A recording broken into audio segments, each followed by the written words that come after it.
नमस्कार. आज आपण बनवूया वरणफळं किंवा ह्याला गुजरातीत डाळ ढोकळी असं पण म्हणतात. दाल ढोकली बरोबर. तर आता गव्हाची कणिक मळून घ्यायची आणि त्याची एक मोठीची मोठी चपाती लाटून घ्यायची. गव्हाची कणिकीत आपण मीठ घालतो, पाणी सोबत गव्हाची कणिक अशी मळून घ्यायची आणि एक पोळपाट भरून चपाती लाटायची. जरा ही कणिक घट्ट मळायची, पातळ नाही मळायची. आणि जेवढी तुम्हाला चपाती ही पातळ तुम्हाला लाटता येईल तेवढी लाटून घ्यायची.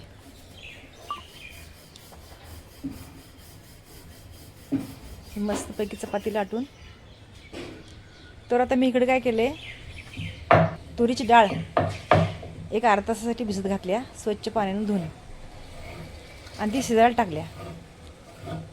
ह्या आपले वरणफळ म्हणजे ह्या चपात्या लाटून ह्याचे तुकडे पाडेपर्यंत डाळ शिजवून घ्यायची 2 ते 3 मिनटात. आणि लसूण ह्याला भरपूर लागतोय तसं लसूण सोलून घ्यायचा, कोथिंबीर, जिरे, मोहरी. आता ह्या लाटलेल्या चपातीचे आपण काय करायचे, चौकोनी किंवा शंकरपाळीच्या आकाराचे तुकडे पाडून घ्यायचे.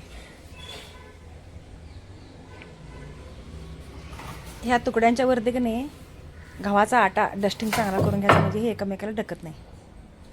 आता ही कणिक मी काय करते, बाजूला ठेवते. आपले एवढेच कणकेचे तुकडे बाद झाले. आणि हा लसूण आहे आपला, तर तो लसूण मी आता बारीक चिरडून म्हणजे चेचून घ्यायचा म्हणा. हे असं कळ्याने फोडून घेते. ही आपली भिजत घातलेली डाळ कसली आहे बघा.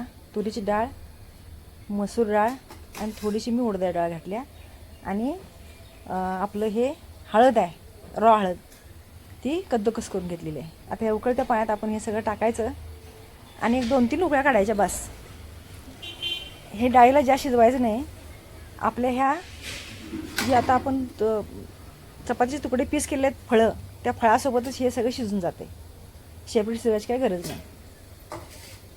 हे सगळं आता उकळत्या पाण्यात आपण घालूया आणि बाकीची तयारी करून घेऊपर्यंत 1-2 मिनटासाठी ह्याला चांगलं खळखळून उकळी येऊन द्यायची.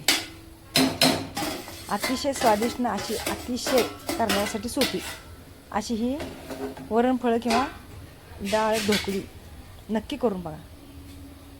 फार चवीचं असतं हे. आता ह्याला आपण काय करायचं, ही शिजलेली डाळ आहे थोडीशी अर्धी कच्ची, ही काढायची एका भांड्यात आणि तडका करून घ्यायचा. त्या कुकरमध्ये आता आपण काय केले, सगळी डाळ ओतून काढल्या. आता आपण ह्या कुकरच्या भांड्यात फोडणी करता तेल घालून घेऊया.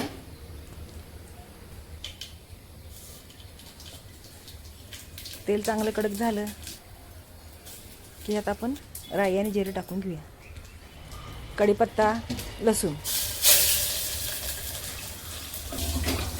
आता वहीनं सबस्क्राईब करा, जास्तीत जास्त लोकांपर्यंत शेअर करा आणि लाईक करा. आता हे बघा, हे आपलं लसूण चांगला ह्याचा कलर बदलला आहे. आता आपण शिजलेली डाळ आणि आपल्याला जेवढं पाणी पाहिजेलं आहे, कुणाला ही डाळ ढोकळी दरदरीत म्हणजे एकदम घट्ट आवडते, कुणाला ह्याच्यावरचं पाणीच प्यायला आवडते. ह्याच्यावरचं जे पाणी असते आदन इतकं चवीचं लागते म्हणता, नॉनव्हेजचं पाणी पिल्यासारखं लागते बरं. काही आजारी माणसं, लहान मुलं बिन तिखट घालता ते पाणी काढलं तर का नाही अतिशय चवीचं पाणी तयार होते. आता हे लाल तिखट आपल्या आवडीप्रमाणे किंवा स्वादानुसार, नमक स्वादानुसार. आणि ह्या पाण्याला खळखळून 1-2 उकळी आली की मग आपण काय करायचं, जी आता कट करून घेतलेली फळं आहेत ती ह्यात टाकायची.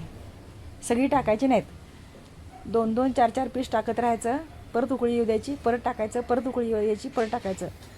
जर पाणीला उकळी न आणता जर तुम्ही ही फळं त्यात टाकला तर लगदा तयार होतोय बरं का.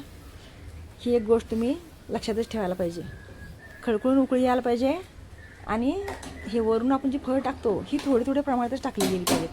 पाणी उकळलेलं पाणी फळं टाकल्यामुळं थोडंसं थंड होतं आहे, परत त्याला उकळी आणायची, परत फळं टाकायची. ही खरी प्रोसिजर आहे. एका वेळेला सगळी फळं टाकला तर पूर्ण पाणी हे उकळलेलं टेम्परेचर खाली यायची शक्यता असते आणि मग सगळी त्या कणकेचा लगदा व्हायची शक्यता असते. आता एकदा अशी खळखळून उकळी आली की हे गॅसची आच थोडी मंद करायची, म्हणजे कमी करायची. आणि मग ही फळं 1-2-4 मिनटासाठी उकळून घ्यायची. अशी डाळ ढोकळी आपली तयार झालेली आहे. पाहू शकता किती छान. मस्त.